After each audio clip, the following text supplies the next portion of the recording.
छोटा सा एक गांव था। उस गांव में राम नाम का एक किसान रहता था।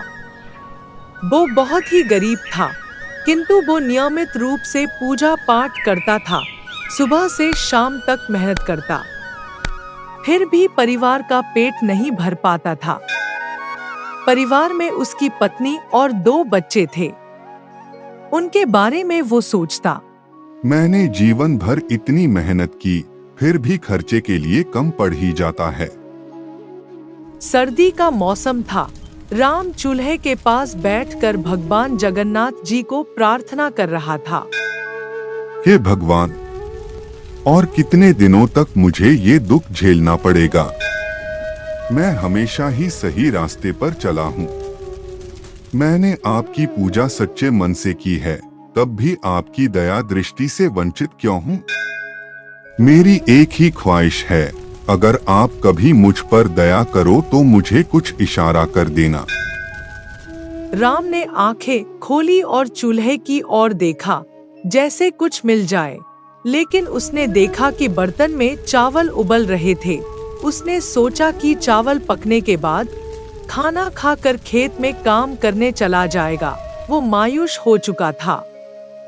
वह कितनी मेहनत से सिर्फ अपने भोजन का प्रबंध कर पाता है। कुछ दिनों के बाद एक रोज शाम को राम खेत से काम खत्म करके लौट रहा था।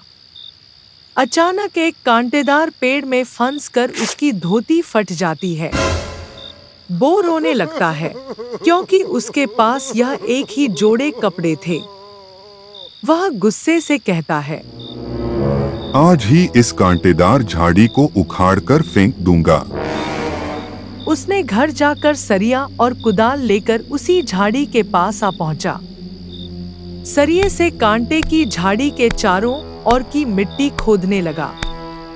लेकिन कुछ देर बाद सरिये से खटखट की आवाज आने लगी। उस जगह पर उसने मिट्टी खोदकर देखा तो वहां एक मटका दबा हुआ था। उस मटके का मुंह बंधा हुआ था। उसने जैसे ही मटके की ढक्कन खोला, उसकी आंखें फटी की फटी रह गई। मटका सोने से भरा हुआ था। इतना सोना देखकर वो बहुत खुश हुआ। उसने सोचा, इतने दिनों के बाद भगवान ने आखिर उसकी प्रार्थना सुन ली। फिर उसके मन में ये ख्याल आया कि उसने कभी भी अपने भगवान से इस तरह की कोई ख्वाहिश नहीं की थी, तो ये सोना उसका नहीं है, वो इसे नहीं ले सकता। यह सोचकर उसने कलश को उसी स्थान पर गाड़ दिया और घर चला गया। घर जाकर उसने सारी बातें अपनी पत्नी को बताया, मगर उसकी बातें सुनकर उसकी पत्नी बहुत नाराज हो गई। इतना सारा सोना न मिलने पर उसने अपने पति को गालियां भी दी, मगर राम ने उसकी एक भी न सुनी।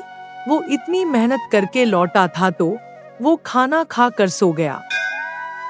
राम के सोते ही उसकी पत्नी अपने पड़ोसी के घर गई। उसने अपने पति के साथ घटी सारी कहानी अपने पड़ोस की महिला को सुनाई और अपने पति के बेवकूफी का परिचय भी दिया।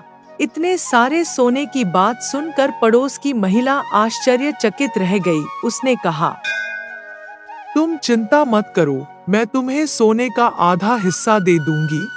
सोना निकाल के लाने का सारा काम मेरा, तुम्हें कोई परेशानी उठानी नहीं पड़ेगी। अब क्या तुम इस बात पर राजी हो?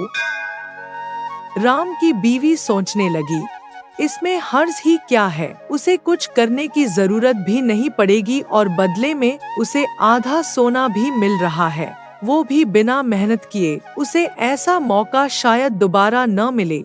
यह सब सोचकर वो राजी हो गई और उसने खजाने की सही जगह का पता ठिकाना पड़ोस वही महिला को बता दिया और खुशी खुशी अपने घर चली गई। पड़ोस वाली महिला ने ये सारी बातें अपने पति को सुनाई, मगर उसके पति ने अपने बीवी की बातों पर यकीन नहीं किया। फिर भी अपने बीवी के जिद करने पर मान गया और दोनों सोना जहां गढ़ा है वहीं पहुंच गए। थोड़ी सी खुदाई के बाद ही उन्हें वो मटका दिख गया।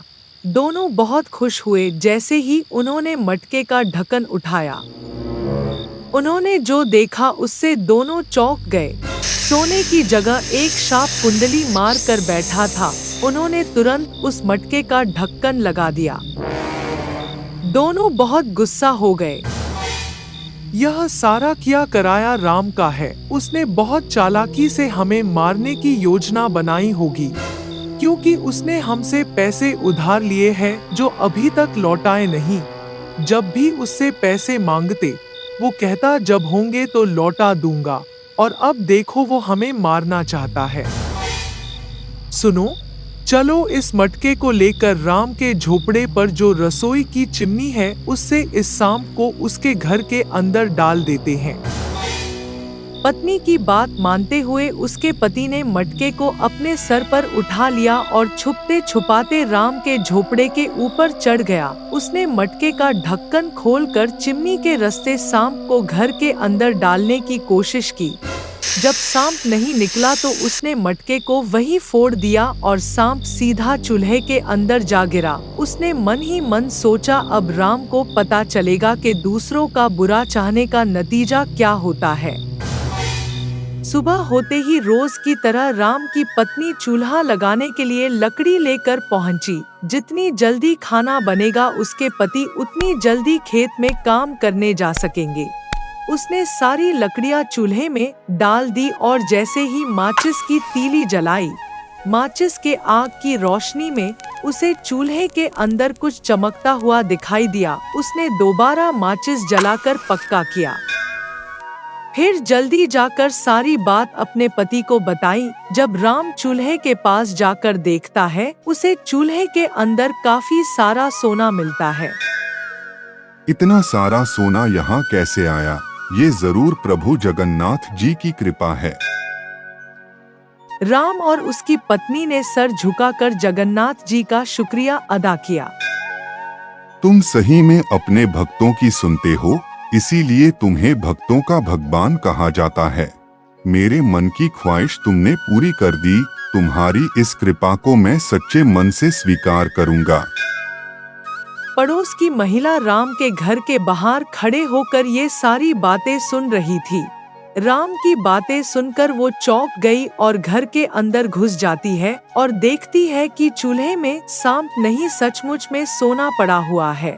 ये सब देखते ही वो जोर जोर से रोने लगी और झट से राम के कदमों में गिरकर क्षमा मांगने लगी। पड़ोस की महिला ने बीते कल की सारी बातें बताई और अपने गलतियों की माफी मांगी। बहन, मैं तुम्हें माफ करने के योग्य नहीं हूँ। ऊपर बैठा भगवान तुम्हें माफ करेगा।